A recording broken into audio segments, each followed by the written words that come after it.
to the neighborhood where it feels like your childhood. Your friendly neighborhood guy gives it her all, bringing you the local haul. All kinds of comics, classic and new, Marvel, DC, and indies too.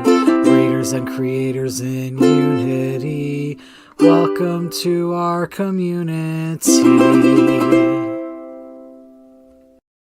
Hello, everybody. Welcome to the Nerdy Neighborhood and welcome to your friendly neighborhood comic show. As you can tell, I am back in my basement, but we are rearranging things. So it will look different than it did before, which is actually very exciting. But I'm happy to be back down here. I've got my equipment in a nice place. So hopefully the wall will not be as wide as it is right now. I apologize if my sound is off, if my video is out. Those of you in the live chat, please let me know. Otherwise, I think everything's perfectly fine. Either way, I'm super excited to be here. It's our 19th huddle, our 19th episode. I've got a guest coming on who is a good friend of mine. I've been wanting him on for a while. He does his own podcast, which of course he'll share with you guys. He's a wonderful person. I'm so excited today, guys. We're also going to play a game based off the Eat, Bang, Kill tour, which is exciting. Sean does not know exactly what the game is yet. So it's gonna be great, guys. It's gonna be great to see.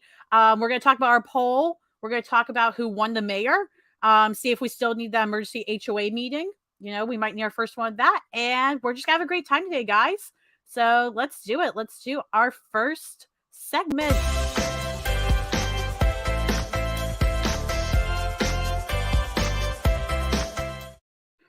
We've got, first as always, DC Patrol was here Monday night. What a man.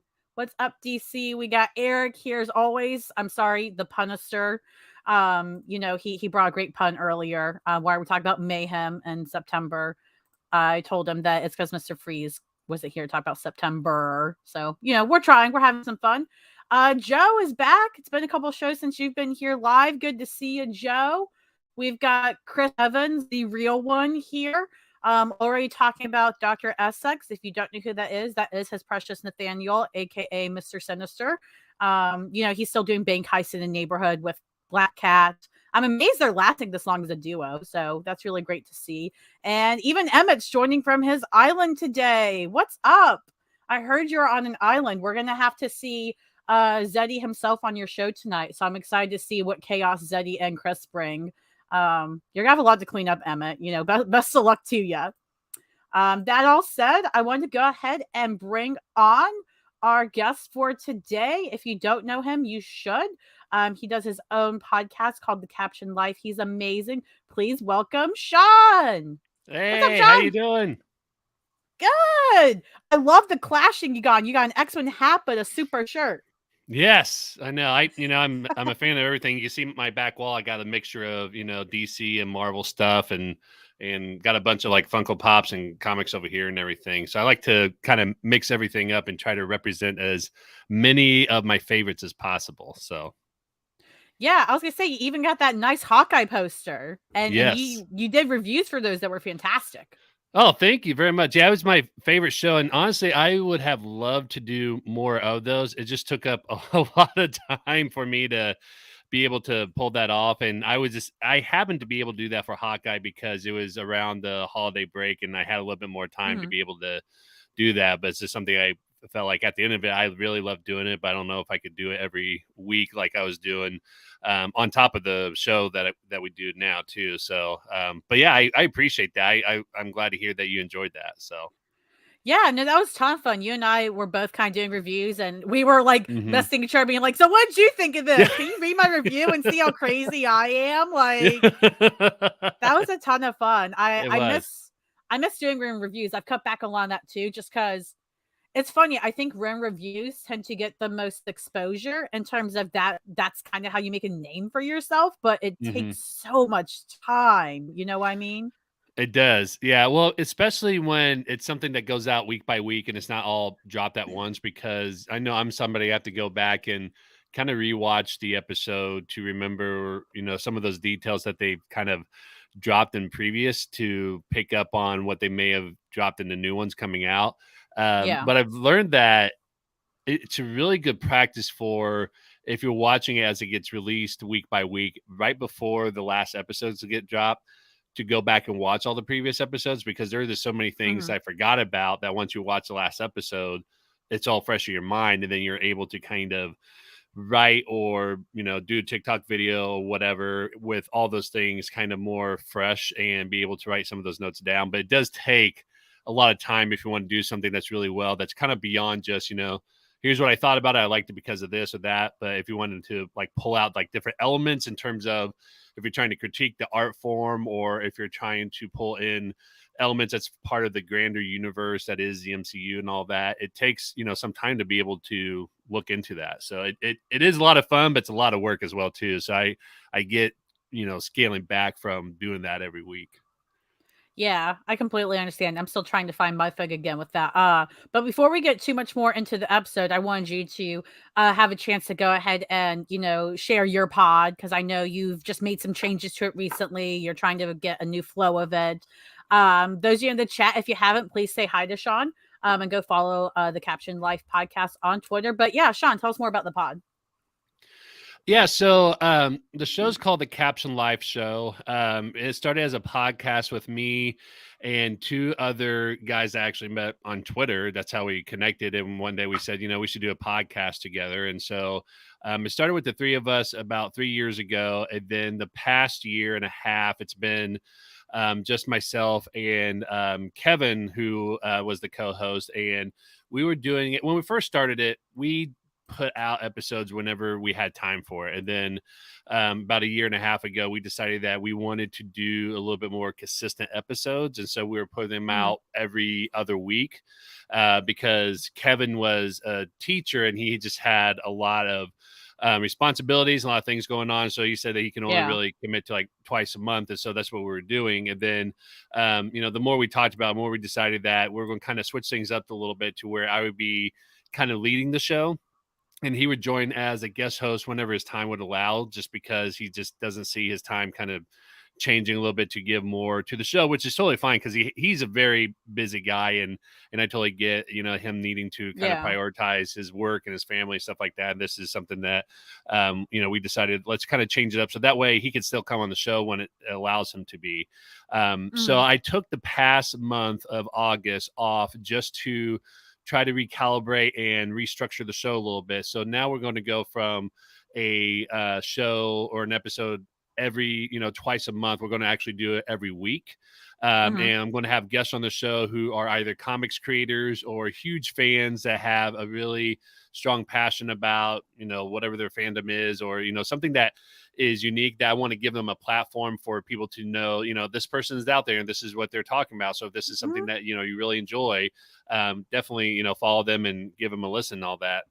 And so, in the past, we've had people who were, teachers that taught with comics. We've had people who were cosplayers, people who were either connected with comics or have been inspired by comics or something a little bit adjacent that were on the show, just to give them kind of a platform and a voice to kind of share, what they're passionate about. So it ranges from those things to having roundtable discussions about, things that's going on in the comics or media news and current events and stuff like that, and talking about what does this mean and what we think about it, to do reviews on the comic book shows and movies and things like that.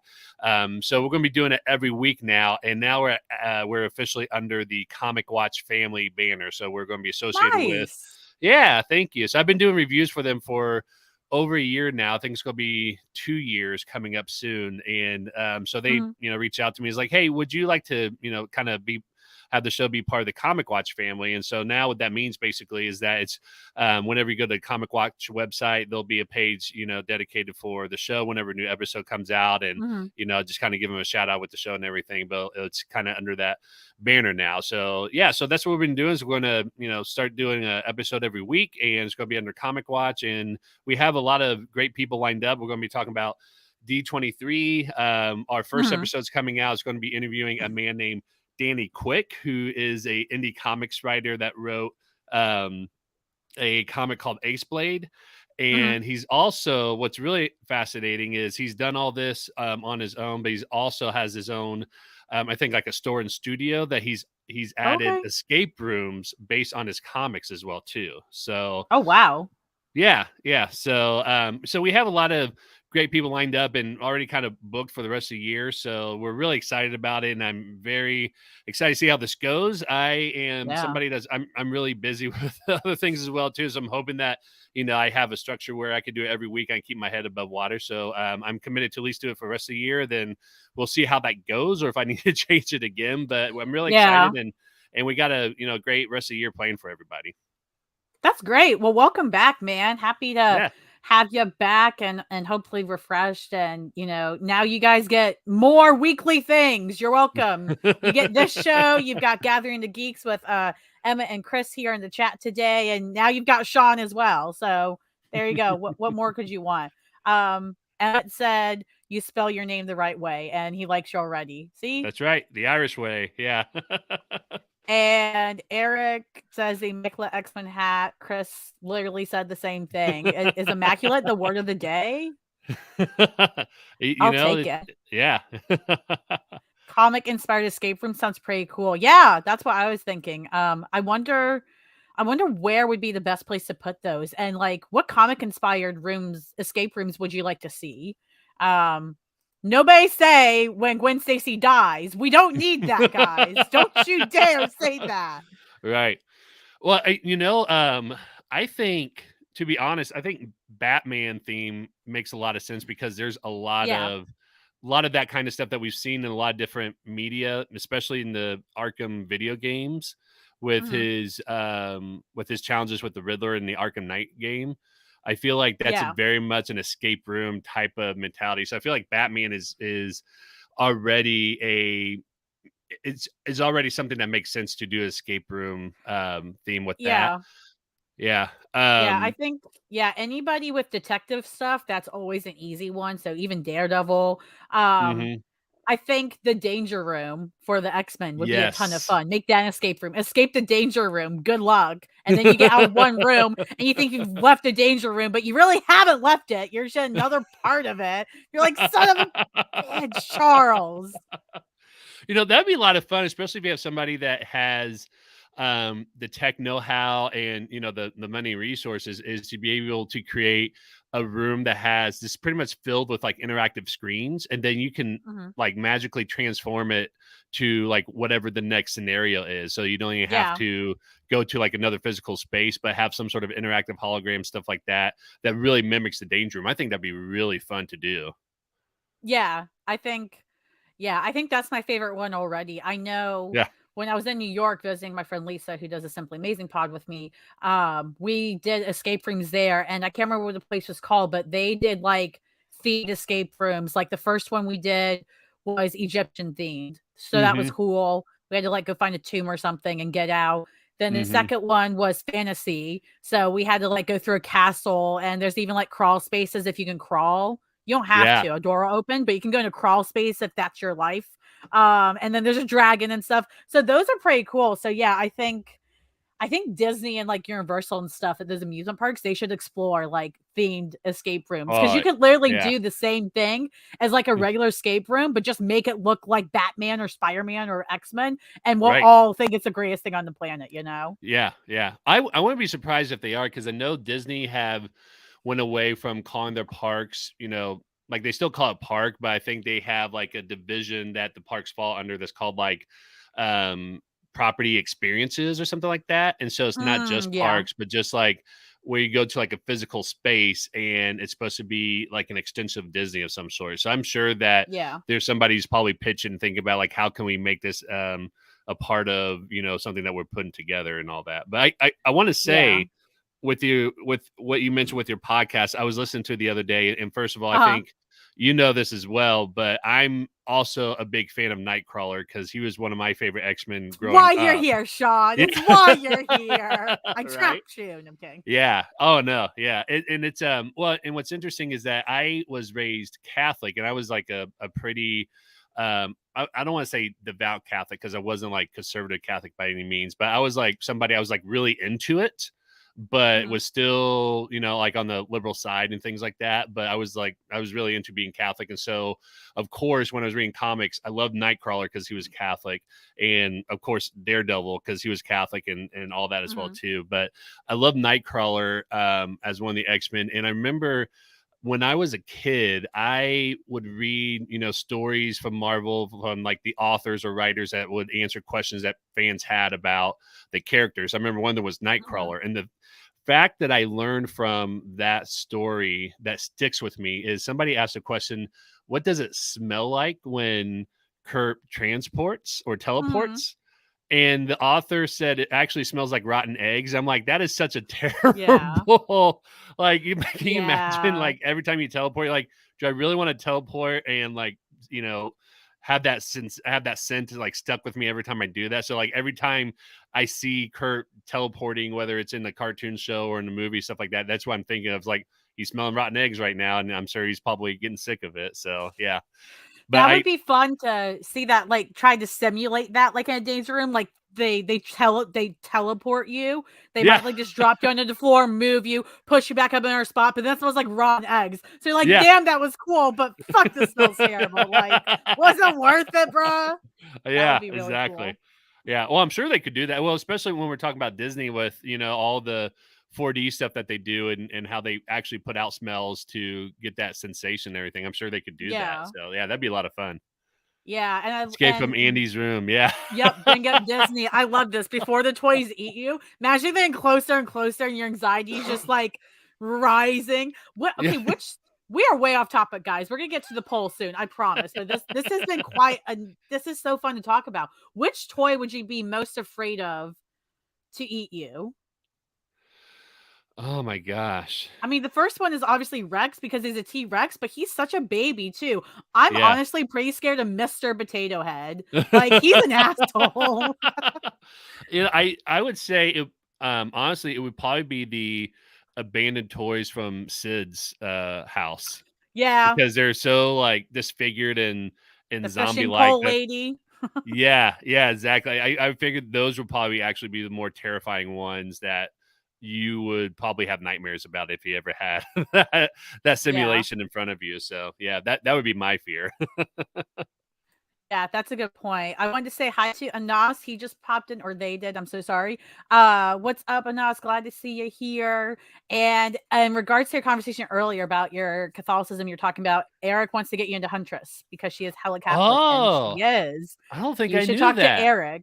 Okay, you I'm gotta going check to out our have to last do that. episode then, because we had a lot of fun. I think it was the last episode Eric was on, and he picked out No Man's Land issue number 0, which is a really good Huntress issue. She ends up taking on the Batman mantle, not Batgirl, literally the Batman mantle, and Right. it's a really cool issue. So if you guys Oh, didn't watch cool. that, you guys should check that out even just briefly, because yeah, Huntress is pretty fucking cool. Like Eric's turning me into a Huntress stan. That's cool. I'm gonna have to do that now. I'm gonna have to look into that after the show. Yeah, it was a ton of fun. We'll convert you, yeah. Wonderful chaos energy here. Look, it's what happens when you put Sean and I together, and then you're here, Chris, and Joe's back, and this is just a mess, guys. This is a mess. Well, it's a great mess. I'm very excited. We're already almost 20 minutes in, and we haven't talked about our poll yet. And let's just say this was very chaotic this week, guys. I'm very excited to hear your strong opinions. So let's go ahead and talk about our poll real quick.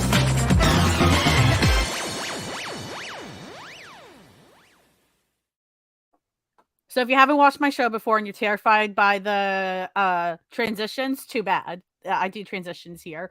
So this week's poll, we talked about our neighborhood mayor. I did not realize this would be such a controversial poll because I went by your nominees off Twitter, y'all. You guys picked these out. None of these were my picks this time.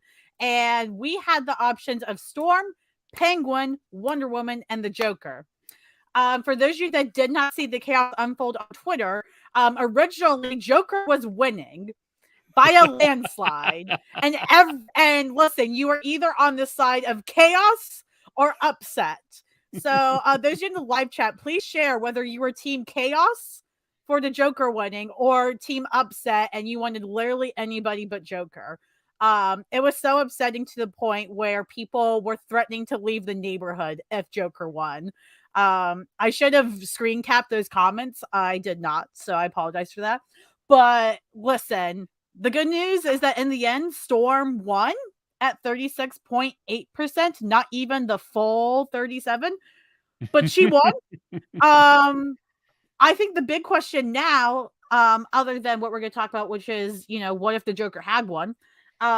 So do we go by like old rules, like old American Constitution rules, and say that if she's mayor, then he's her deputy mayor?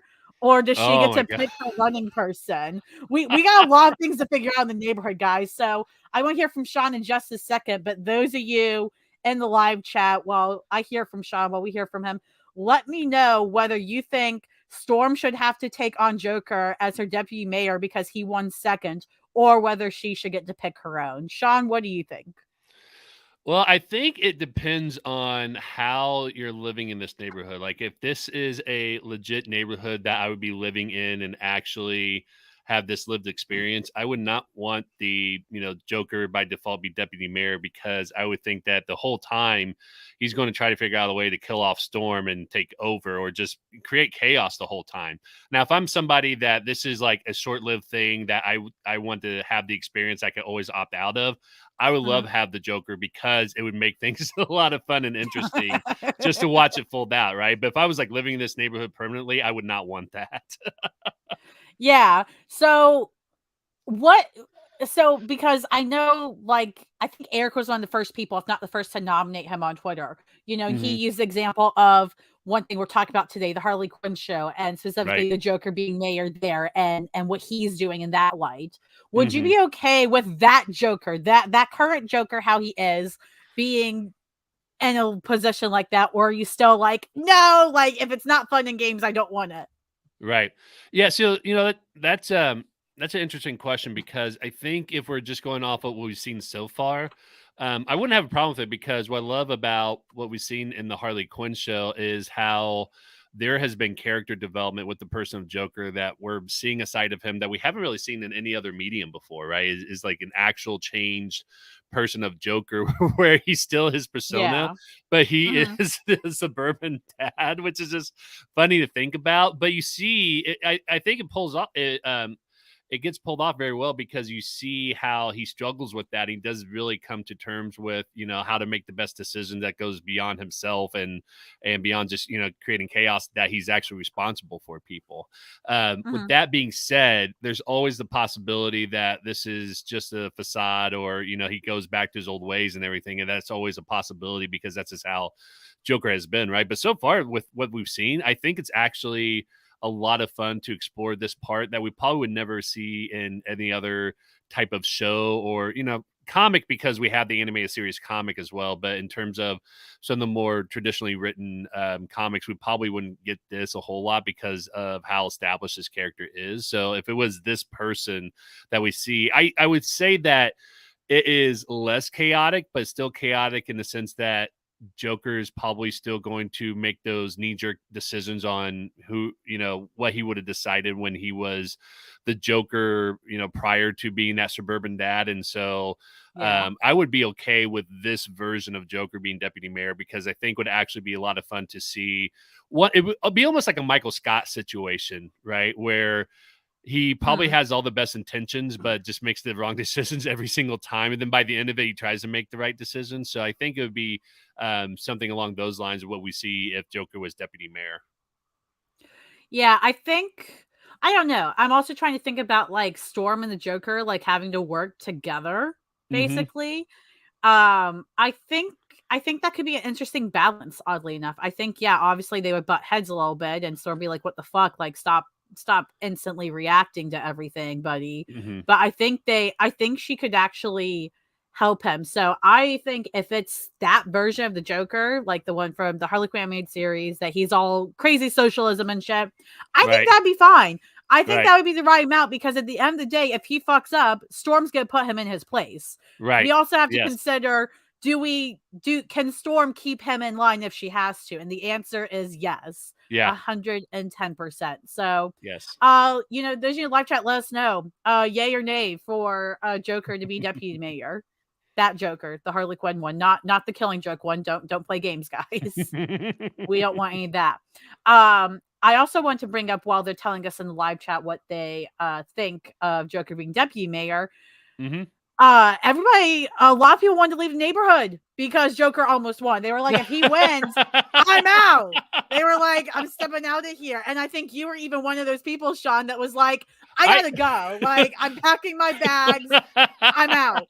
I said it to be dramatic. I wasn't being serious about it. I just like to be dramatic about things. I loved it. It was great. And it did make me think, because you weren't the only one. There were like 2 to 4 other people that said this, at least. I was like, well, what do we do for that? Like, what would we process? Let's say Joker won. Maybe he's in for like a couple weeks, but would you guys want a redo of the poll? Do you guys just want to oust each other? I mean, what process do you guys want to handle? What if somebody that you absolutely can't stand wins? You know, there's no democratic process beyond vote and see who wins in the neighborhood yet. Yeah. Well, I mean, there are ways democratically that you could do it. I don't think you could do it immediately unless you call for a recount. It was that close. Now, I don't know if it would consider. I mean, I guess if the Joker won, it probably would have been close, and so you probably could call for a recount. And then I think beyond that, you could petition to recall the vote. But I think there's probably usually a time frame, like you have to wait until a certain amount of time, and you have to have like enough petitions or whatever to do that sort of thing as well too. But yeah, I mean, it's interesting. It's interesting to think about. It's a what if scenario that you have to think of all the parameters that this could like impact, in terms of, just like what you said, the democratic way of doing it, and then the chaotic way that the villains would always want to do. But just the other, like, part of it is just like what you said with Joker being a socialist.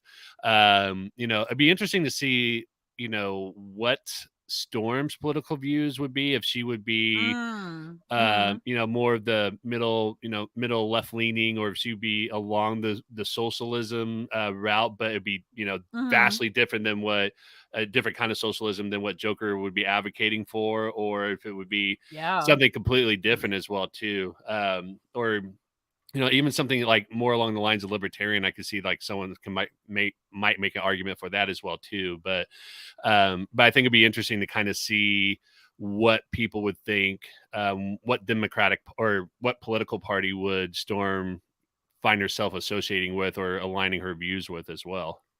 Yeah, that's a great question. And I think that's been kind of explored, or they're starting to explore that in like X-Men Red and stuff. Not necessarily the clean cut, like, yes, she a Democrat or what the fuck ever, but more so in what does leadership mean to her? What does power, what does change look like on Krakoa, things like that. I mean, we saw it just from the second X-Men Red started, with her going, I have not yet, no. There's no thrones. I don't want to be called a queen. I don't want any of that garbage. So she's at one point she embraced that, and now she's fully rejecting it. So I think that also lends itself to possibly maybe her and Joker see more eye to eye than we think, the socialist Joker.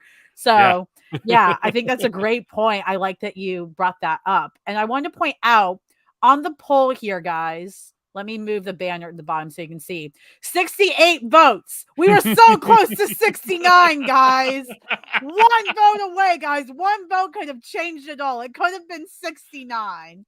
That's the true loss here. We can do better. I believe in us, neighborhood. We were so close. But at the end of the day, go ahead. I was going to say, I think it would have been more disappointing if it was a poll about Harley Quinn and Poison Ivy and we didn't meet that.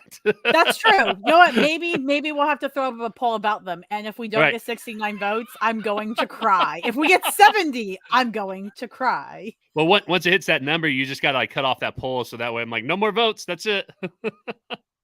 Yeah. Okay, good. Thank you, Emma. Yes, you should be. Come on, one vote. Somebody has to have Twitter that could have voted. Right. Exactly, Joe. I am disappointed in all of us. Look, that's fair. I have to take some blame too. There's more people I could have yelled at longer.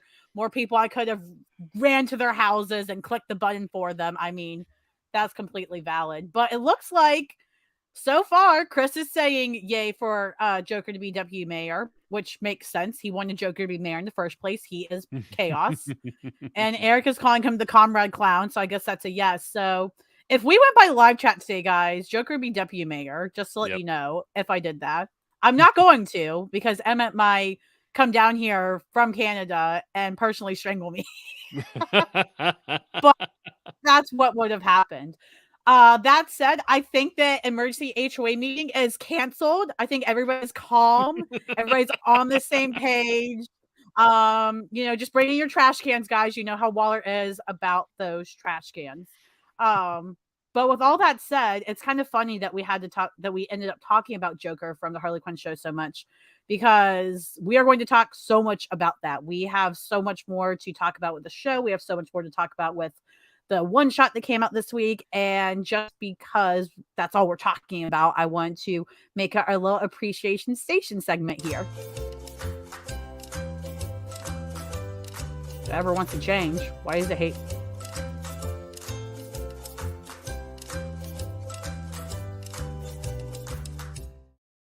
When StreamYard buffers, I get really upset, guys. It was working for me, so that was interesting that you weren't seeing it. Yeah, but I saw appreciation station. Yeah. Okay, perfect. Well, because it eventually came through, but sometimes it lags for me, and I'm like, oh my god, is it lagging for everybody else too? Like, no. What's funny is I was watching it, and all of a sudden I heard you say, "Okay, if he ever decides to." Like a really annoyed voice while appreciation station is just going. Yeah, because oh my god, it took forever, and you shouldn't have even heard my voice if it was working, because it's supposed to mute your mics as a video. Anyways, it's fine. Yes, appreciation station is back. I know it's been a long time since I used this segment, but it is back. And before we talk about the comic, I just wanted to mention that it was renewed for season 4, which is very exciting. We won. Sean! I need this. Everybody that is gay and everybody that cares about HBO Max and everybody that cares about DC needs this right now, Sean. I know. I am the same way. I've been pessimistic about all of it since, all the announcements that they made and everything. And honestly, it makes sense for them to keep it because it's their most successful, platform. So I would honestly be shocked and surprised if they didn't renew it, to be honest. But I always like to just say, for now, because who knows what happens in a year from now, especially with what happened with Batgirl. I think that was just a shock to everybody that we were so close to getting that dropped, and then all of a sudden they just completely, threw it away. So, but I'm very excited for season 4 to come out. That would be really good. Yeah, and it's nice that we got the renewal before the season even finished, because a lot of times it's you gotta wait after the season, you gotta wait to see how many people watched it and finished it, but they just automatically gave it. So I think you're right. I think that speaks to the IP that this show has become, how big Harley and Ivy are, because they're like half the point of the show, let's be honest, at this point, and they're that marketable now. And I think the fact that they are doing more of the comics, that was kind of the kicker to me. Was we got this one-shot announcement, which we'll talk about in just a second. And then they also have already announced another limited series after season 3. So if they're investing comics, which don't make a lot of money directly, into this IP, it's pretty guaranteed that, yes, this season... why would they invest that if they're not going to make their money back somehow? Because, comics don't make the money that they want. So I'm totally with you. It's really great to see. What did you think of this issue? Just first thoughts in terms of, it's a 80-page one shot. It's got 4 different stories, but they all come together in this really silly but fun way. What'd you think? Yeah. Honestly, I think it was really interesting because I read the issues that they released. Was it earlier this year, the Eat Bang Kill tour? And it was, issue by issue. And so this was like 4 issues in one, because of what you said. It's 4 different stories, but it's all tied with the Tawny Talk Show. And I really liked it because it explored stories that we probably don't get in the animated series, but they still live on their own, that we can enjoy and won't really mess up anything within the Harley Quinn animated series timeline Mhm. by any means. But I love I gotta say, my favorite one of all of them, they're all really good, so it's really hard to pick just one. But if you had asked me which one my Mhm. favorite, like my favorite is the Joker story that they did at the end, just because they had so much fun making fun of the different Jokers throughout all of the DC history, and just making Mhm. fun of a lot of different things with their stories. And oh gosh, there was one panel, I forget what they were talking about, but it just made me crack up in term. Actually, I have it on my phone because I think I took a snapshot of it, and I Mhm. remember I remember thinking I got to talk about this on Lauren's show because this is really funny. But it is the one. Oh, when they were talking about when the Joker, the Walking Phoenix Joker, was talking to him. He says, "You know how hard it is for white grease paint, white grease paint heterosexual cis male clown these days." And then Joker says, like 1% harder than it used to be. He But yeah, would. yeah. Well, and I love that because I think that's something I haven't heard before, but I'm like, that's absolutely true though, in terms of like when that's the complaint out there. Well, now it's harder. It's like, is it really though? Like, and saying like, yeah, it got harder by like 1% for you, and that's probably the most of it. But I just love that whole story that they had because it just made it had a lot of fun with the different kinds of Jokers. Obviously, a spoof off the Three Jokers story, Mhm. and they even made a point to say like, don't call this the Three Joker story, but they just Yeah. had a lot of fun with it and just a lot of comedic elements. And I think that's what made this show in general very successful is that it's very different than anything else they've had before because DC is always known as like being that dark and serious series, and Mhm. this is very much lighthearted. It's definitely written well, that it has a lot of emotion and impact in it, but it has a lot of great comedic parts, and they weren't afraid to make fun of itself. Like one of my favorite characters is Bane in the series because they pretty much put Yes. that character on his head, and he's like the funniest guy in the show for me, and I absolutely love it. So the fact that they just make fun of their own property, I think is really, not even, I don't think Marvel really has done that, other than if you look at like Deadpool or property that's already kind of written that way, but they haven't done something where they just made fun of their whole universe and their main entertainment universe. So I really like how that show has really been successful. That's very different, and it's just making fun of its own stuff that I think everybody can appreciate, whether you're like a hard DC Comics fan or if you just really enjoy watching, anything that's DC related. I think everybody could really appreciate how they make fun of themselves for it. Yeah, no, I think that's a great point, and I love that you mentioned Bane because he is arguably one of my favorite characters as well. He's just Yeah. and his voice, one of my brothers, one of my younger brothers, he does a great Bane impression, a great Bane voice from the show, and Yeah. anytime he does it, it makes my whole day. Like, it's just the funniest shit. But I'm completely with Chris here. Let him carb load. He Yeah. needs it. I am My going to favorite be is when the he tries to blow up Todd just because he kept writing his name wrong on the cup. Yeah. It's like it's an Yeah, and overreaction. right, and, like, this season, he just wants his pasta maker back. He Yeah, just yeah. wants his pasta maker. I love how Let he him calls it have his Dr. pasta. Psycho's show to say, and they threw that Yeah, back. and I then he's love like, that. "I am insert fake name," and Dr. Scient's like, "Uh-huh, Bane, not Bane, what do you want?" Yeah. Um, yeah, I think he's oddly relatable in a way too. Like, yeah, he's Hmm. hilarious, but like in a way that's like, I kind of feel Bane's pain here. Like, he Yeah. just wants these simple things, and um, yeah, he's just a ton of fun. I think I would love to see him actually join the squad because that was Hmm. mentioned in a recent episode that he should I do this or should I do this? I was like, join the team, Bane. Go be a part of the team. You and Clayface can both be obnoxious all the time. Please. I agree. I would love to see him be part of that crew. I think I yeah, I could go on and on about Bane, so I don't want to derail too much. But yeah, I think that would be fantastic if they made him part of the clan because that whole group is all about like accepting each other for who they are, and like that's what Bane was trying to get from the Legion of Doom and Two Yeah. Face and all that. And so I think it'd be really nice to kind of see that come together. That he's finally accepted as who he is in this show, and so it'd be really sweet to see that. Yeah, I think that's one thing now that you've mentioned him that I kind of missed in this issue because he's not in it, and I think that would been a lot more fun to see. But Hmm. overall, like you said, like so there's multiple stories in this. And before show you and I were talking a bit, but even if there's a story in this that doesn't vibe with you as much, the whole Right. thing kind of works all together still because it's cohesive under the guise of Tawny Show. You know, Hmm. kind of like Wendy Williams, essentially. That's basically her role in this verse. I Yeah. did want to talk about because we have not seen them in the show yet, but ever since the Eat Bang Kill tour line, Vixen and her partner have Right. been a huge part of the comic, specifically because the writer T. Franklin is, you know, she wants this representation for herself. She's a black queer woman. She's a sex worker. She's open about that. She's Hmm. also disabled. She's open about that. And it's just so cool to see all the representation that they get in this book, and also just to see Vixen get some spotlight, you know? Right. And I would love to see like an actual episode of the show that's like this, where we see Harley and Ivy go on a double date with them and they're being Hmm. obnoxious and silly.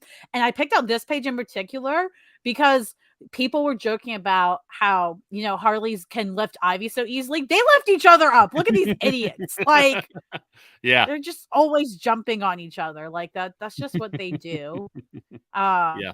but yeah, I love seeing their representation here. This page, there's a lot of dialogue, but basically it's Vixen talking about how, yeah, she's dating a woman. Yeah, she's dating somebody disabled, but she loves it, blah, blah, blah. It's a great Hmm. page that I read it and I could tell like that was very important to T. Franklin, the writer, as a Hmm. person to have on the page. And it's well done. It doesn't seem Right. like it's pandering or whatever bullshit, you know, Oh, I criticism you can agree. have of it.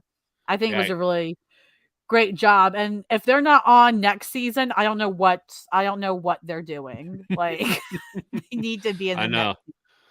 Well, because we got Nightwing from because he was in the series, the comic series. He was introduced in the comic series last year before he got Yes. into this season, and I mean he's fantastic in both that comic and in this show so far. I loved episode 2 because of all the spoofing and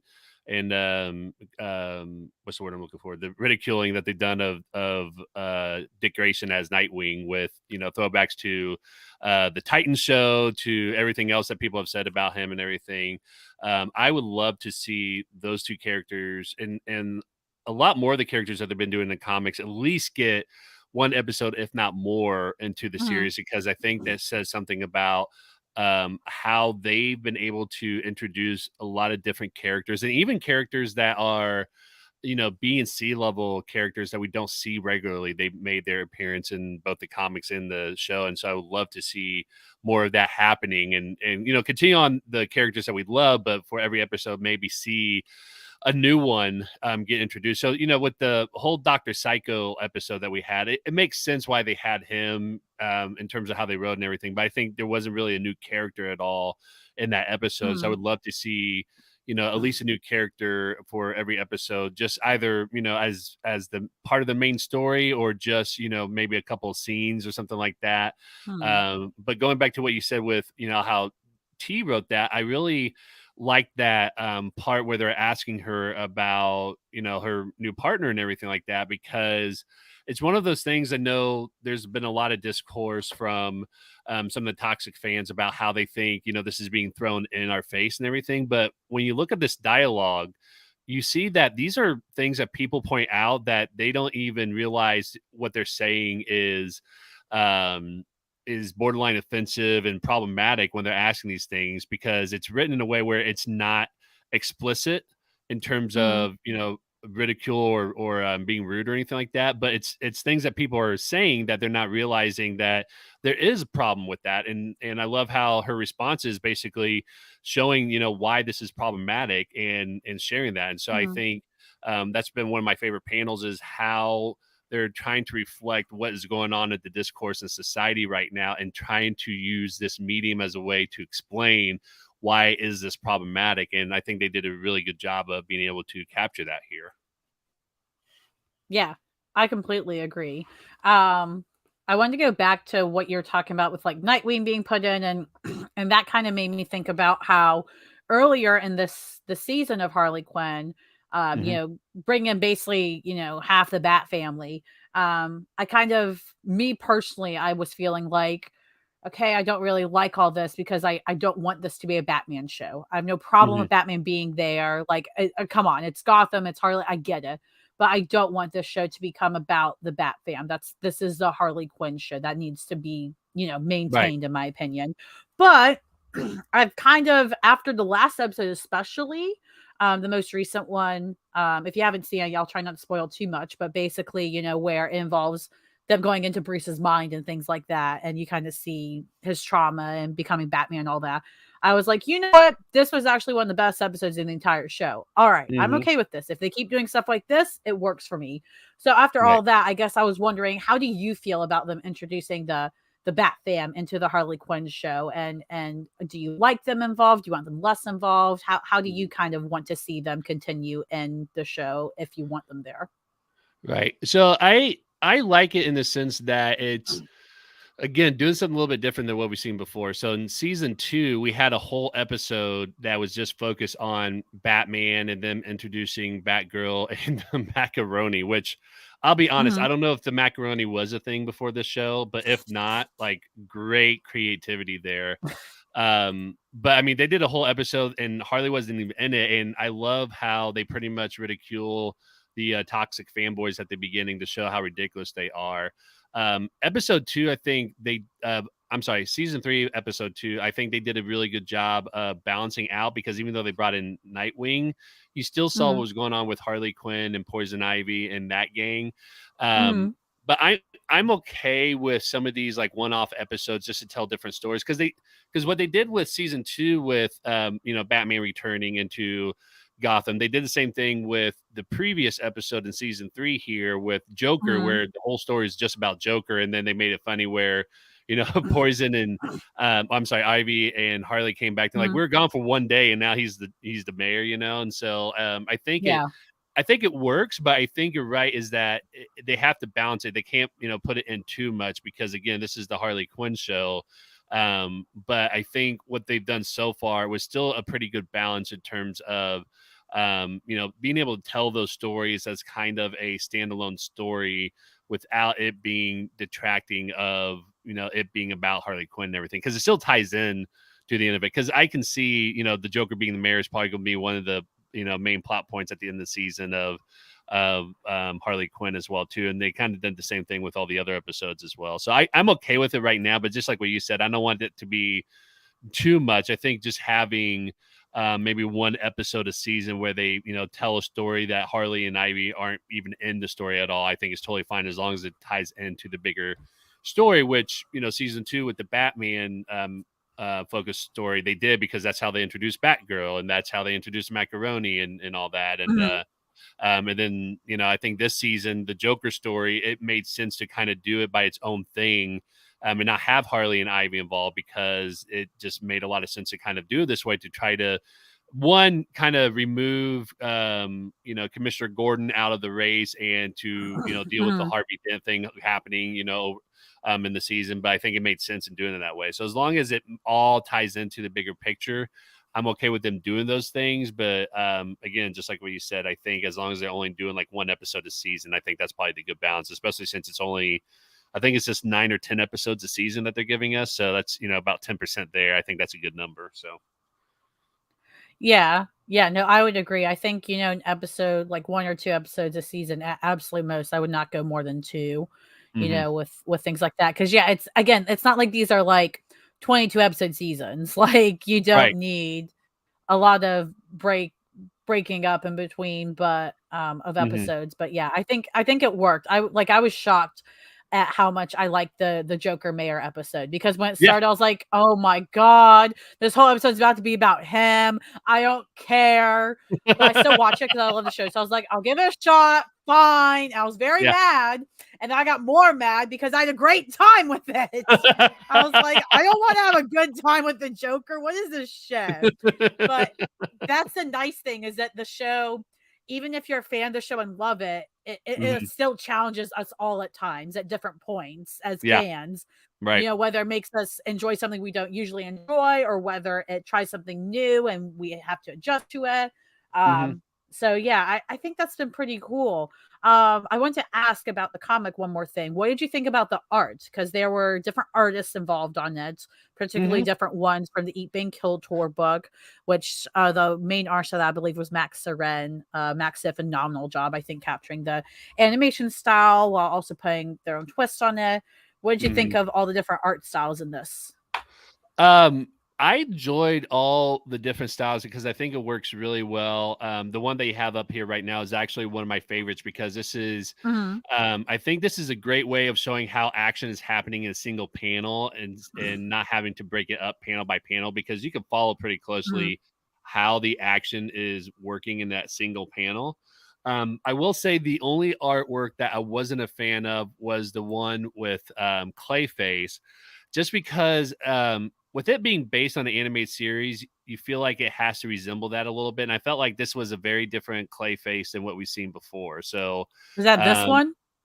yeah, but I think this is on Tawny's show. So this artwork is actually Okay. fine. But when you go to the actual story with it, which I think is like a little bit above, uh, Yeah, no, I don't think I took that one because I gotcha. think there's a reason for that. I think it was honestly because I wasn't a huge fan of it either. I was like, Right, this doesn't look like the Clayface that like makes me laugh and even snort at times at how dumb he is, like and right. obnoxious. Yeah, it was just a very different take on which, if and I think that's the challenge with this comic in general, which I know you and I had a discussion about how I wasn't a huge fan of the series that came out of the comics, but I gave him props because it's hard to be kind of blocked into a creative square where you are working with an already created property that already has a specific art style that you have to mimic that. Like it's really hard for Yeah. artists to do to be able to pull that off. And so, in general, I would say, even though I wasn't a fan of the series that came out last time, like I appreciate the fact that they, were able to pull off that, make it seem like is that same style and that same universe. And I think this one actually did Mhm. a really great job of doing it in this one shot, with the exception of the story, the Clayface storyline, Mhm. because it just didn't look like him. I think the story was very much that personality. I think they did capture with the writing and everything. It's just the art, Mhm. it didn't really resemble him very much. And then, like I said, when you went from that to the Tawny storyline, it just almost looked like they were two different people almost. And so that was my only one criticism of that. I think had it been its standalone thing that was not tied to the animated series, I think it would have been fine. I think Mhm. the art style is really more resemblance um, uh, of a younger audience in terms of who it might appeal to and everything.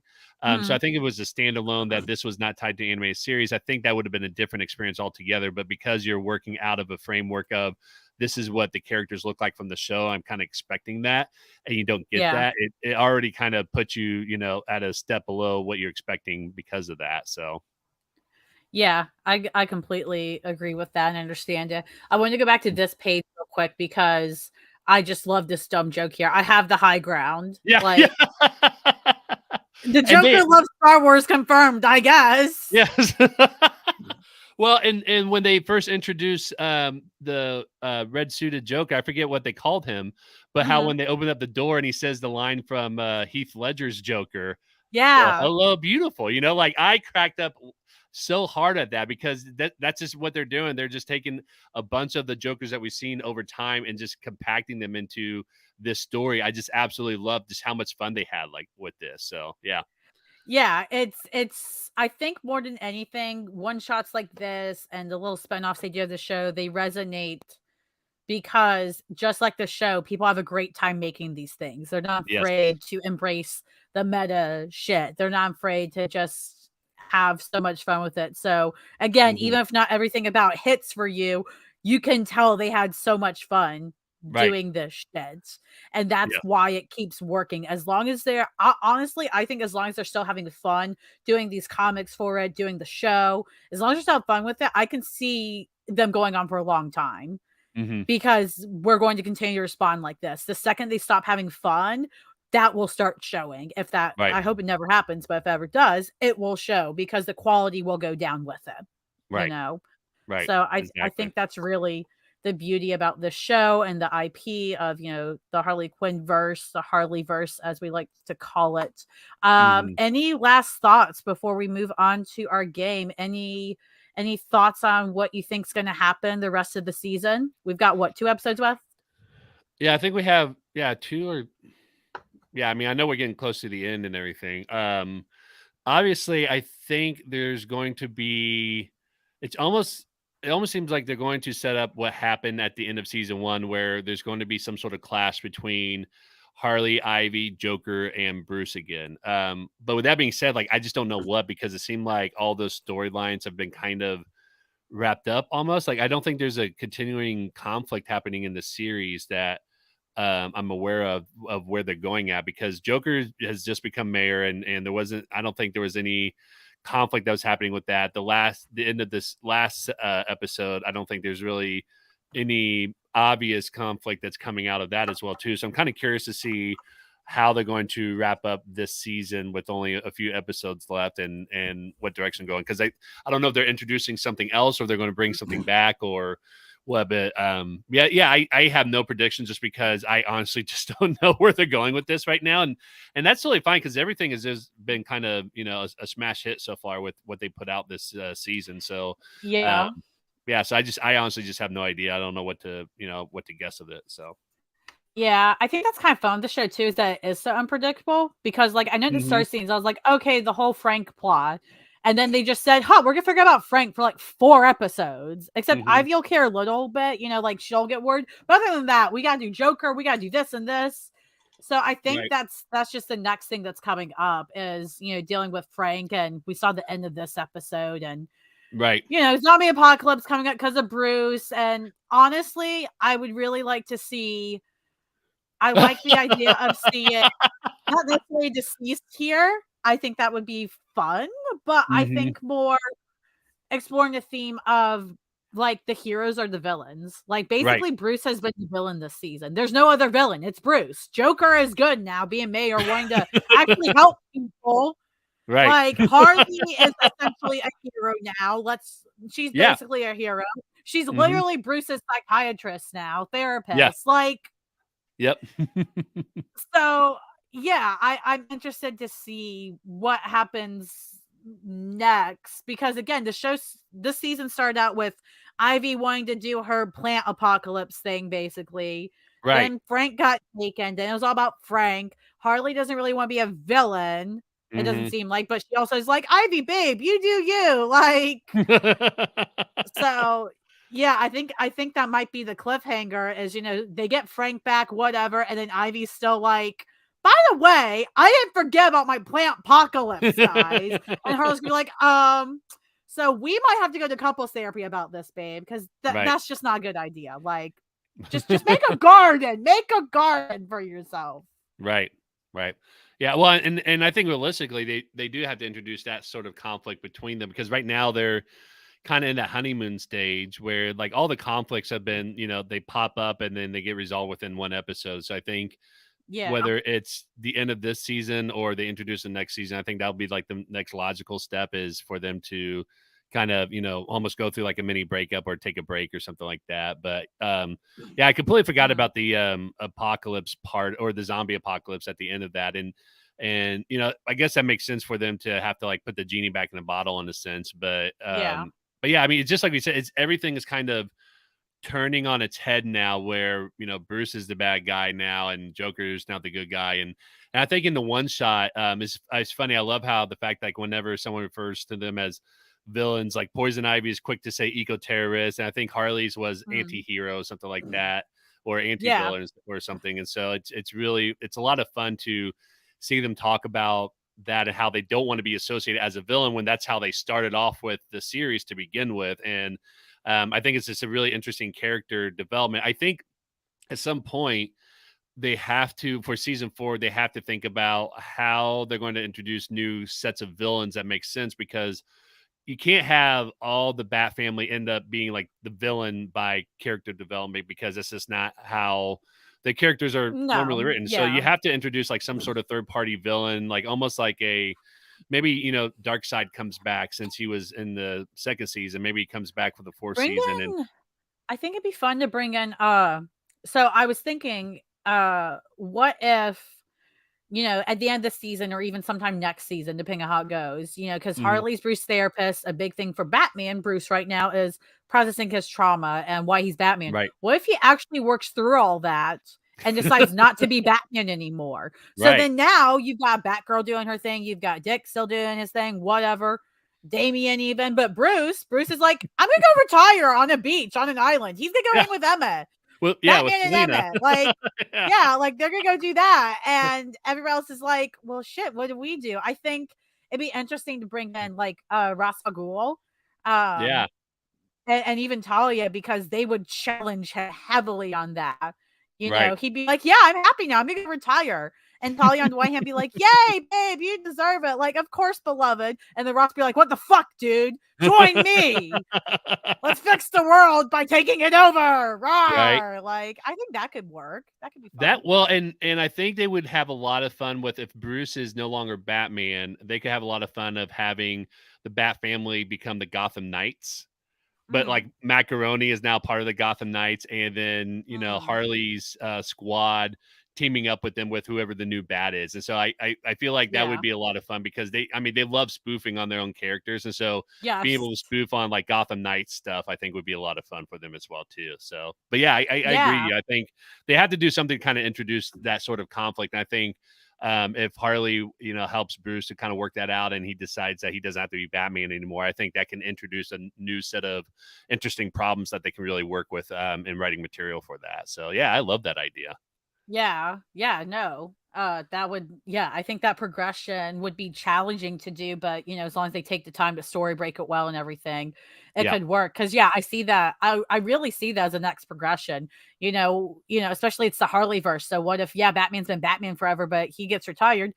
Who's in charge of everything? Harley. And then they've already got Harley and Batgirl being like besties, even though Harley's like, bye. Yeah. That cracked me up when she goes, what was it? What'd she say? LOL period and then run out. She's like, that's Yeah. the end of the conversation. Parker's like, okay, bye. And then she goes, LOL period and runs out. I'm like, that's me. I'm out. I'm out of here. I liked Eric's comment here because I didn't think about this. Ross and Ivy do have similar goals. Oh, that's In true. terms of Yeah. they both think that they're helping the world by destroying it, Right. essentially. So Oh, that'd be really cool. Yeah, that'd be a really cool story to tell is Ivy kind of, joining Roz in that mission again and everything. I think that'd be brilliant. You have to figure out like why she ends up breaking away from Harley because Harley's not going to be on board with that. yeah, But you have to write that in there. But yeah, I think you could definitely do that. And that'd be really interesting. It'd be another story point that you could tell. And this time yeah. it's not her being mind controlled to do all this stuff. It's logically She this is believes why I it's need to do right. that. Yeah, exactly. Yeah. Yeah, that would be a lot of fun. For legal reasons, Harley Quinn writers, you're not gonna watch this, but if you do, you didn't hear it from us. If you wrote Right. this, keep it. Legal reasons, it's all yours because I want to see it. Thank you. Yes. Um, But yeah, no. Everybody make sure if you have already pick up Harley Quinn, the Real Sidekicks of Gotham #1. As you can see, it's a ton of fun. Mhm. Keep your eyes peeled as well for the next limited series that's gonna uh come right after season 3. Don't read the solicits unless you want the spoiler of what happens in the season 3. So I've not read the solicits because if you read the solicits, it spoils it, and I Mhm. refuse. So if you know if I'm right or not about how the season ends, don't tell me I'm right yet. Tell me later. Um, or hire us to write it. I mean, listen, please. Yeah. I'm available. I can make myself available even if I'm not.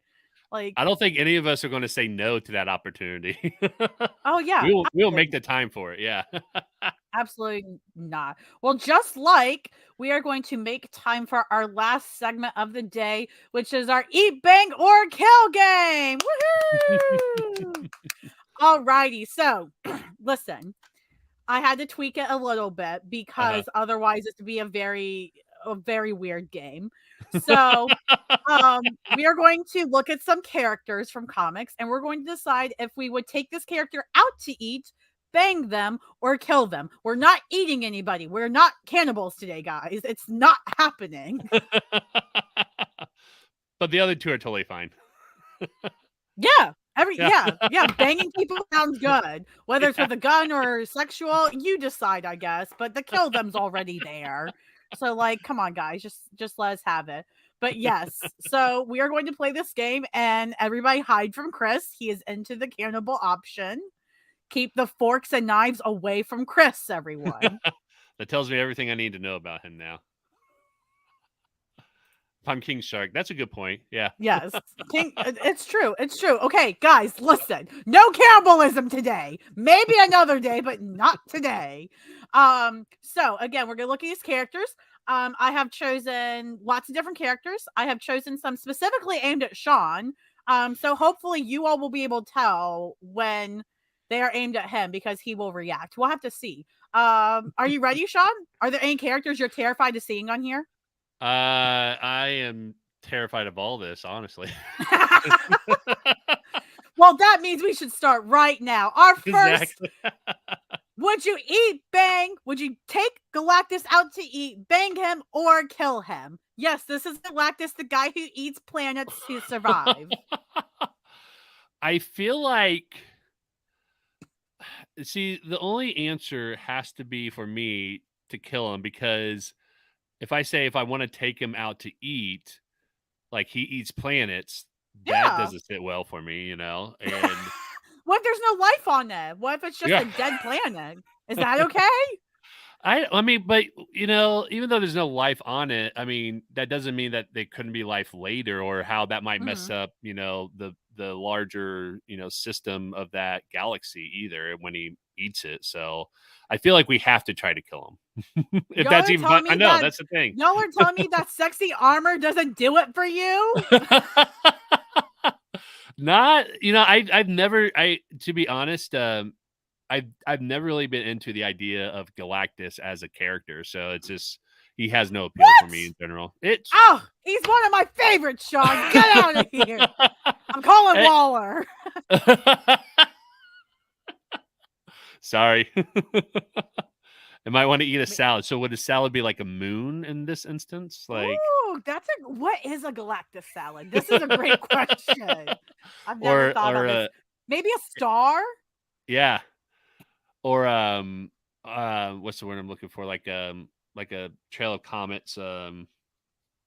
Meteors? It's escaping me right now, but like how maybe it's this meteor or asteroid where there's like a bunch of like little rocks in a trail that kind of travel together and everything like that. Maybe that's his Mm, version of a salad. maybe. Well, Yeah. either way, I'm taking him out to eat. He's hungry. So if I gotta find him a moon, I'm gonna be a Silver Surfer and find him a moon. I got you, buddy. I got you. Nice. And apparently Galactus carb loads, according to Chris. So what carbs, what are the food groups for Galactus? Like, is a moon a carb? Is a meteor a carb? Is a planet like protein? Like, I feel like the planet is definitely I feel like a planet is like a 7-course meal for Galactus because it has everything, right? yeah. It has, the appetizer, it has the main dish, and it has the dessert and everything. I feel like a planet has to be a 7-course meal, but then when you start breaking down to the moon and the comets and the stars and stuff like that, that tends to be like maybe the star is the protein because stars tend to be That's true. bigger than planets, but also has a lot of energy. So that's the Mhm. protein source for you. And then moons typically are more dry tasting. I would feel like so that would be the salad. Listen, here's a podcast episode for you, Sean. Yeah, Make the food groups for supervillains or something. that will have to be a Perfect. topic of discussion. You know what? I'll have you on the show. We'll figure this out Yes. sometime. We'll make a chart and everything for the neighborhood. It's going to Yes, be really great, guys. We have Vixen here. So would you rather nice. take her out to eat? Would you rather bang her, or would you rather kill her? I gotta say, bang. That's a great decision. I Yeah. fully support that.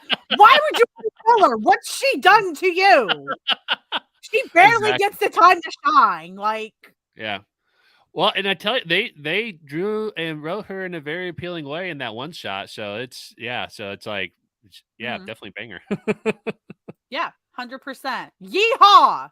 100% yeehaw, bang approved. Why is this not loading? There you Oh. go. Oh, Electra. there we go. So, are you going to kill her? You're going to try and fail if you choose that option. Are you going to bang her? If you do, just know she's going to call you Matt the entire time. Are you going to take her out to eat? If you do, you better be cooking. You better not be cooking ninjas, because if you cook ninjas, it's over for you. She's gonna get very upset. Honestly, I think it would make sense to take her out to eat to play the long game. Because I feel like if I could establish a relationship with her, because she's a player in the long game, like she's always popping up in the bigger stories, for Devil's Reign now, how she's an integral character with her and Matt joining up to lead the fist and everything. I feel like if I take her out to eat, then I could be on her good side for the long term, and it would actually have long-term implications versus one, there's no way I'm going to be able to kill her. And two, like, just like what you said, if I wanted to bang her, like she's going to be calling me Matt. And I feel like that's a temporary thing versus taking her out to eat might, start something that would be, to both of our benefits later on. So, yeah. Well, I'm going to say bye to Chris real quick. Bye, Chris. I hope Nathaniel doesn't make you work too hard today. Yeah, everybody looks like agree with you. You're very smart because I'm dumb. I don't care. She can call me Matt. It really doesn't matter. Whatever makes her happy. I know I can't be Matt, but I can damn well try. Sean, teach me how to be Matt. Sounds good. I'll do that. Doctor Strange. Oh my gosh. Yeah. You planned this very well, didn't you?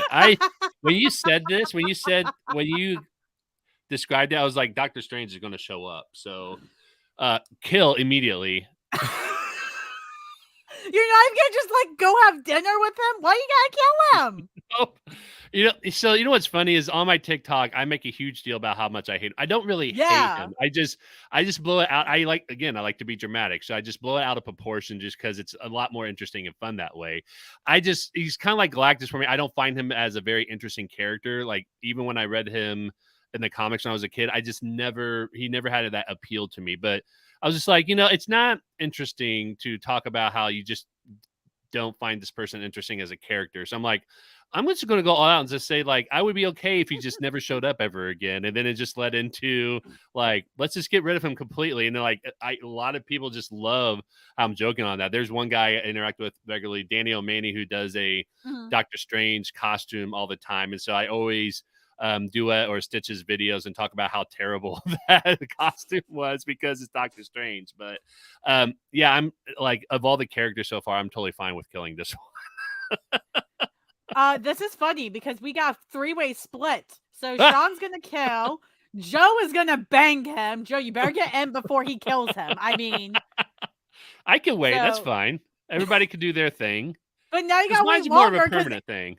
Eric wants to take him out to dinner too. So is this like a 3-person date? Eric's gonna take him out. Joe's gonna bang him, and then Sean will kill him. I mean, that's a busy date, guys. It is. I said just for you, Sean, because I knew you'd want to kill him. Well, thank you. I appreciate that. You're welcome. Mixing it up a bit. We've got Conan the Barbarian, but there's 2 people on the cover, so interpret it how you want. Do you want to take them out to eat? Do you want to bang them, or do you want to kill them? I feel like taking them out to eat is the safer option. Because but they're gonna eat everything. They're gonna leave you with the bill too. Well, that's fine. I mean, because I think it'd be interesting to see them eat. Like just how sometimes you see like the hot dog eating contest, and it's like physically like it would make you sick, but you can't like take your eyes away from it. I feel like watching Conan eat would be that same kind of experience. It's an experience to watch them eat and see what happens, So yeah, I feel like that's how it is when like every time I see The Rock like post some freaking video on Instagram and be like, look at my cheat meal, and it's like 10 meals, and you're like, How? I'm Like, like, I get your my man, are you not metabolism. eating like the other meals of the day? Like, is this why this is your cheat meal? Because you don't eat the other 6 days of the week? Right. Like, will you eat the rest of the time rice and that's it? And some chicken or tofu here and there? Like, Yeah. Jesus. Oh, I know. It's insane. It is insane. Yeah. Eric, please tell us why Conan would take you out to dinner. So you're not taking Conan out, apparently, Sean. Eric thinks he's taking you out to dinner. Oh, that's interesting. Maybe, maybe You he. were I was gonna say maybe he wants me to eat and bulk up so that way he can kill me and then eat me later. not 'Cause back he's a to cannibal. cannibalism. Sean, You have to we go back talked to about that this. at least once. Wait, Conan a gentleman, or is he just like, hey, I brought us here, fend for yourself. I'm gonna go eat shit. I feel like that's more his vibe. Here, look, I brought you here, babe. Go eat everything. Mhm. Joe, are you taking him out to eat or banging him then? Like, what can't you say no to? I need elaboration. It sounds like whatever Conan wants.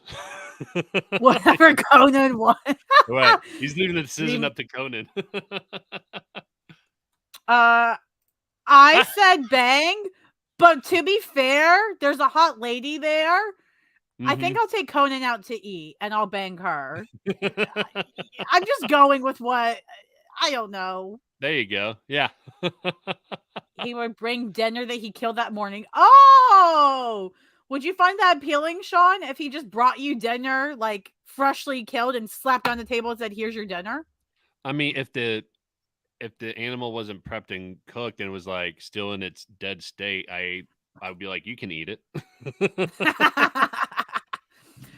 And now I'm upset that Chris left because I put this just for Chris because hashtag Twigvolution.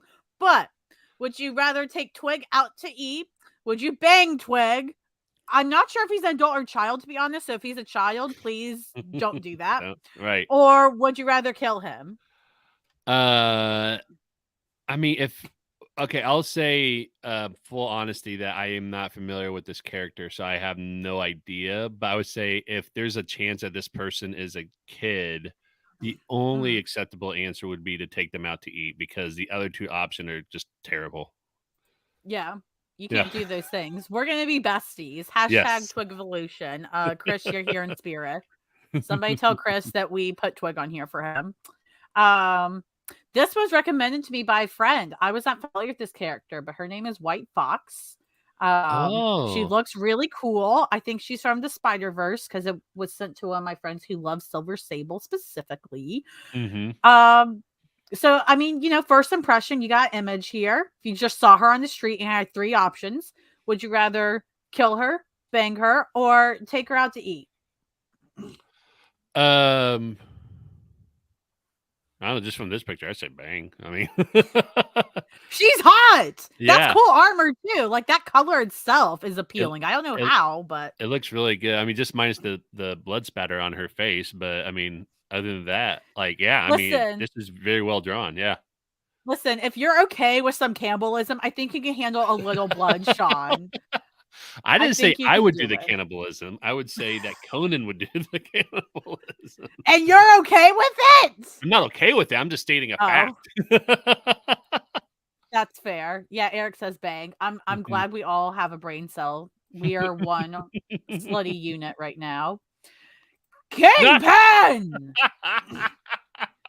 This is very important, Sean, because you cosplay as Kingpin all the time, and it's fantastic. So I feel like you know the right thing to do here. You are the end all be all. Yeah, you got to take him out to eat. That's Okay. That's what you got to do. I mean, we know that you can't ever kill him. Like he's just unkillable. But what if you could? What if it was just like you can literally do any of these, no questions. You just pick it. You know, it's interesting because I think Devil's Reign kind of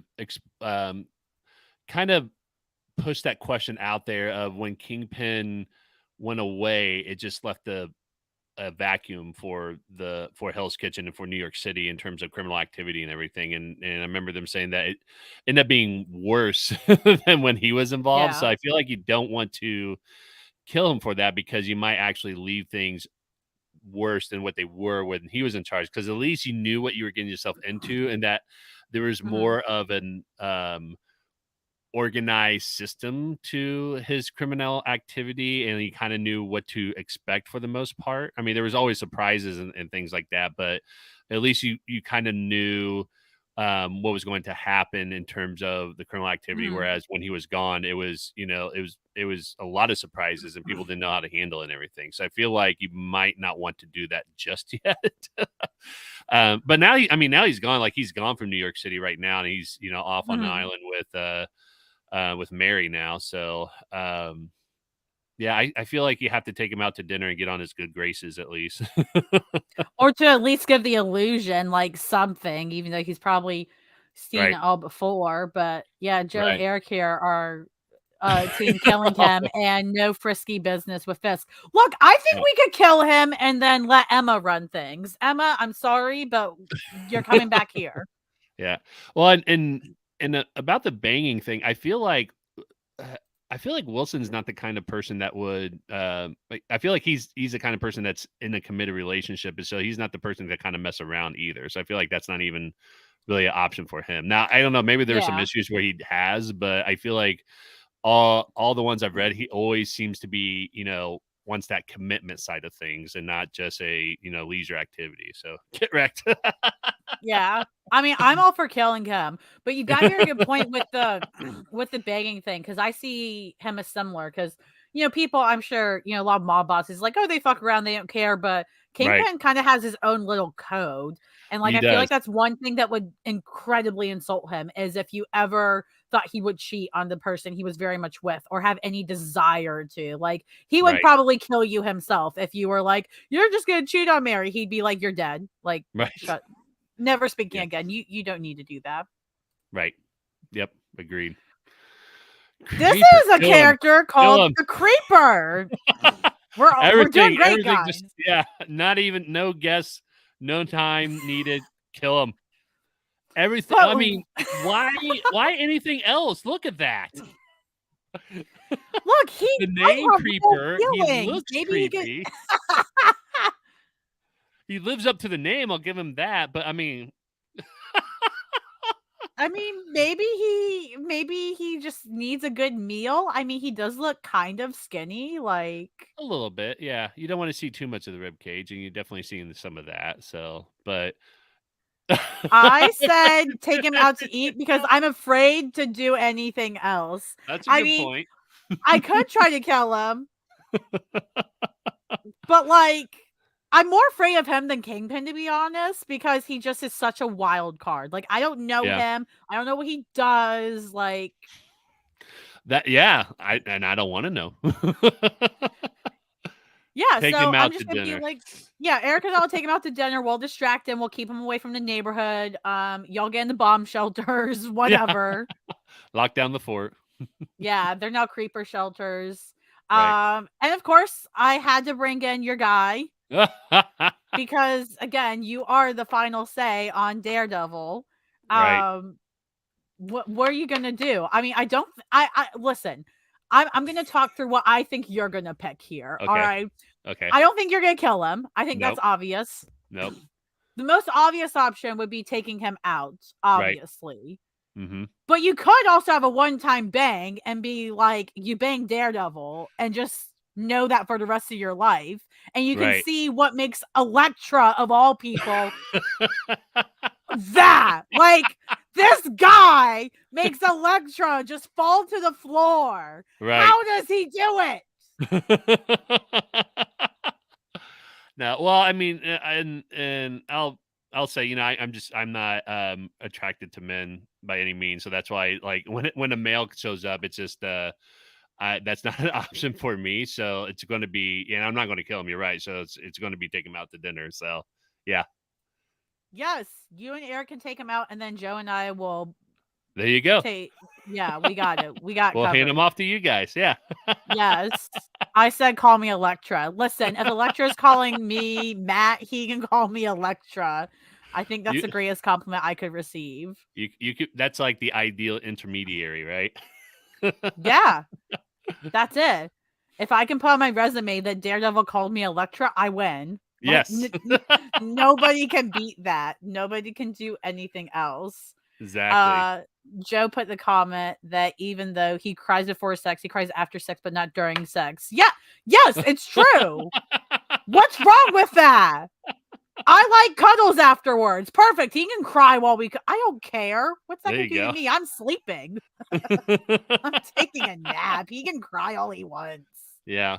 I gotta say, Chip Zdarsky, I've read his Daredevil and Batman, and I can see why this man is a hot writer right now because he writes stories really well. So Yeah. he's a fantastic writer. Anything he touches, and I gotta read Public Domain when it comes. I know it's out now, but I got to read Public Mm. Domain because I've heard nothing but great things. And the marketing for it is just genius. Where he took like quotes that he got from people when he asked them to read his book, and it's like actual people who write comics that say, "Yeah, I don't have the time for it right now." And that's the review he put Yeah. on the back of the book. It's genius. So I've got to read that. It sounds really good. But yeah, Chip Zdarsky is fantastic. He's quickly becoming one of my favorite comic writers. Yeah, I can't I've gotten to a point where writers that get that big, like Zdarsky, Hmm. like Tom Taylor, things like that. I can't read everything they write because they write so many things, it's not all the same quality. Hmm. Or they're taking an approach I may not like as much. And that's not hate to them, but I just know I don't read every single thing a writer that big writes because I won't like it. I can't follow them that religiously. Whereas like people that Right. don't write as often, I find I can follow a bit more religiously because one, it's easier to keep up with, and two, Hmm. because they're writing less, typically the quality tends to stay better, at least that I've noticed. Right. But Right. you get his newsletter every week because I get the free one. I don't pay for it, but his newsletter is fucking hysterical. So like, if you guys want funny shit at your inbox every week, just go subscribe like free to his Substack newsletter because it's funny as shit. Like if you think his books are hilarious, his newsletter is batshit crazy every time. Yeah. Oh Every yeah. time.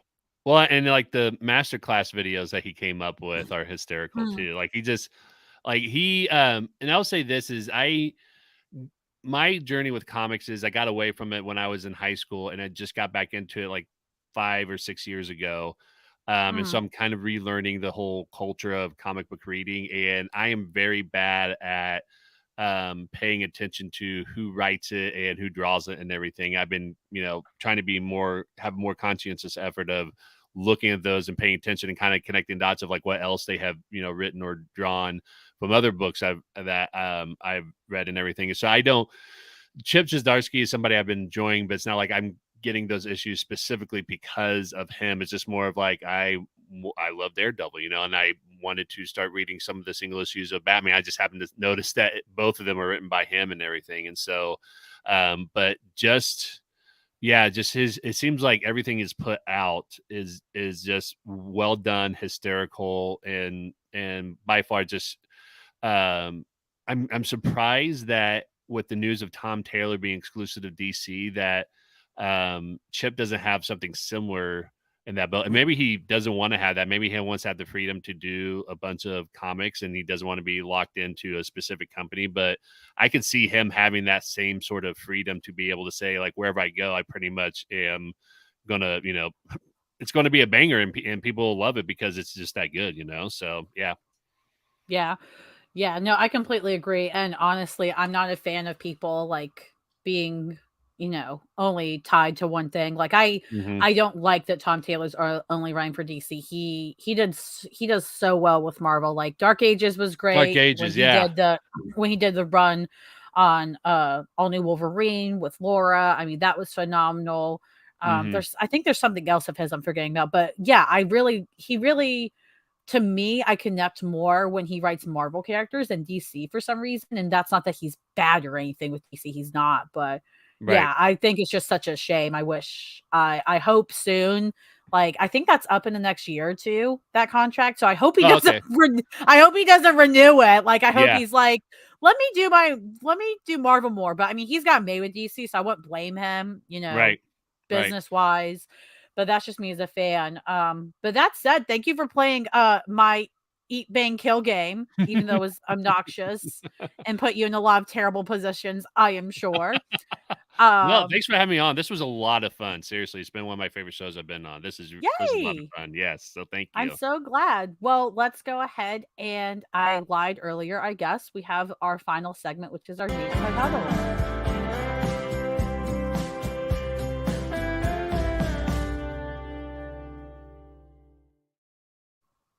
All right. What are you looking forward to this week, Sean? What nerdy shit are you excited about? Well, in addition to starting up the podcast again, I'm looking forward to, She-Hulk and Harley Quinn episode.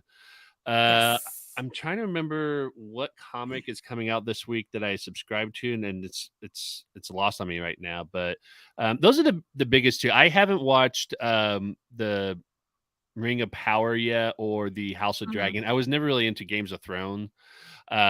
So that wasn't one that appealed to me. And I like the Lord of the Rings stuff. I just haven't really had a chance to watch the Ring of Power series yet. So I can't say I'm looking forward to those yet because I haven't seen those. But I'm looking forward to She-Hulk and Harley Quinn. I'm Yes. trying to think if there's something else that's coming out, and I can't remember what, but yeah, those two big things, and just getting back to doing the podcast again. So Yeah, and I never saw the results on that mean poll you made, trying to make me choose between She-Hulk and Harley Quinn and which one Harley I Quinn like won. better. Okay. Yeah.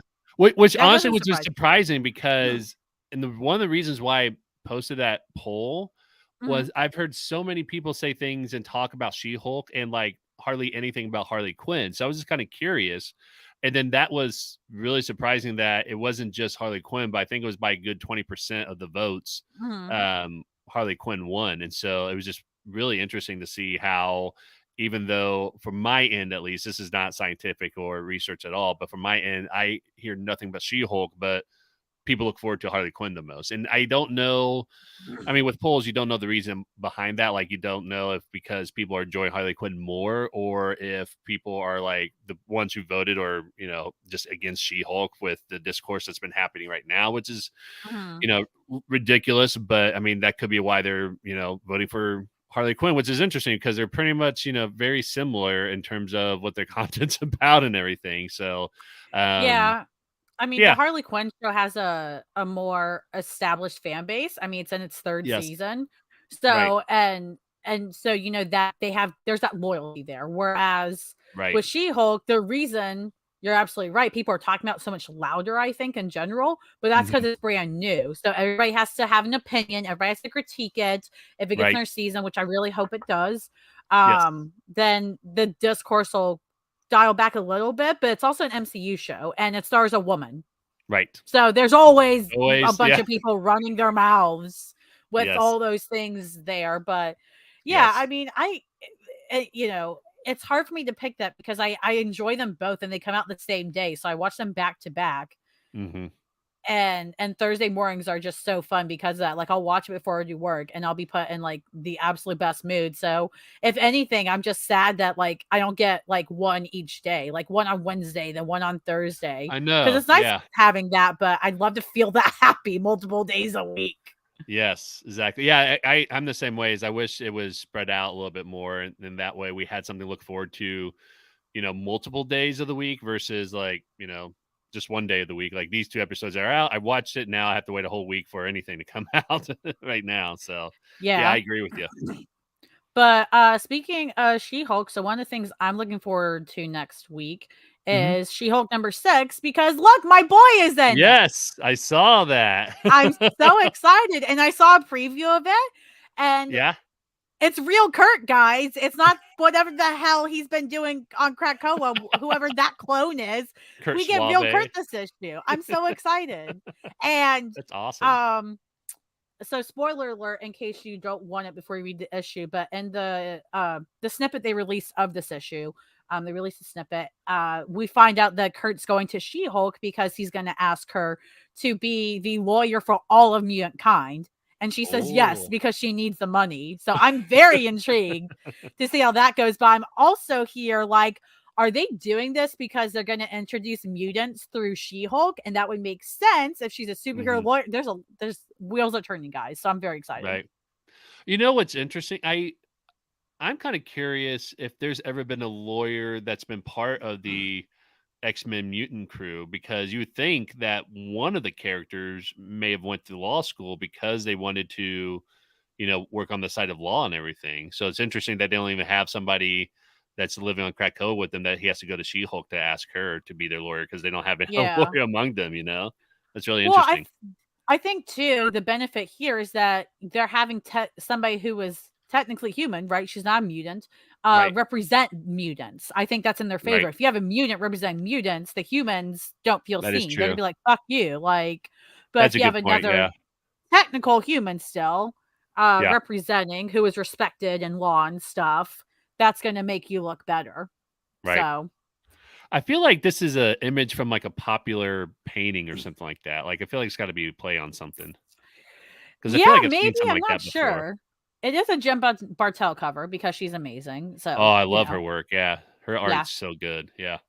Yeah, and then I'll put it up here real quick, but Poison Ivy #4, if you guys love Ivy in the show and stuff, you should 100% read the current ongoing, because right now it's ongoing to my knowledge. It's a limited series / ongoing, but it's Yeah. great. I think it's really cool too because kind of like we talked about on the show earlier, where Ivy is still a villain and Harley is more of an anti-hero, also kind of becoming a hero. Hmm. So recently in the comics, they had Harley and Ivy split up because Harley is very much more the anti-hero hero, and Ivy is still in villain world. She has not had a character development, which is true. So this is essentially her character development. She's still trying to destroy the world in favor of plants, including herself. But it's exploring those nuances, and literally every single issue, all she can do in between that is think about Harley. So it's just so well done. Woodrow Wilson does such a good job capturing her inner monologue and narrative. So if you haven't read that and you're enjoying the Harley Quinn show and stuff, you should 100% get this line. Like, you really should, because Ivy's iconic. Yeah, that's actually something I've been wanting to read because I've been hearing nothing but great things about it. So Yeah, there's a reason for that. It's magical. I mean, there's a reason that DC, because it was going to be one arc, and then I think actually somebody was showing me some chart where supposedly that book has been the highest selling DC comic, even above Batman and stuff. So they've already given oh, another. They gave another like 6 issues, I think, after this right. arc, 6 to 12 issues. So that's Oh, really freaking cool. I was like, I don't know how that happened, but I'll take it. interesting. Yeah, nice. Well, thanks so much for being on here today, Sean. Plug yourself away. Where can people find you? Catch your pod every week, all that great stuff. Yeah, so if you go to our website, thecaptionlife.com, and it's spelled CAPTIONED, there you'll find all of our episodes. You'll find what podcast platforms we're on, all of our social media. Basically, if you go to social media, if we're on it, it's under Caption Life, all one word for the username. But yeah, if you go to that website, it'll give you all the information you need, and you can listen or watch the episode. All of them are recorded and put on YouTube as well. But if you want to listen to your podcast platform of choice, all of them are listed on the website as well. So check us out. Awesome. And those of you watching, listening, all that great stuff, be sure to follow the show's Twitter as well at NBHD Comic Show. That way you don't miss on any of the chaos with the polls. We might need another emergency HOA meeting if the Joker wins anything, I'm guessing. So be sure to see all that chaos, keep up with the show, see what's going on. And as Sean said, please check out his website, thecaptionlife.com. He is amazing. They do great stuff on that pod. They get all kinds of different guests and perspectives that I don't see on any of the other pods. I can tell you that. But with that said, you guys, thank you for tuning in. I hope y'all have a great week, and we will see you next week on the show.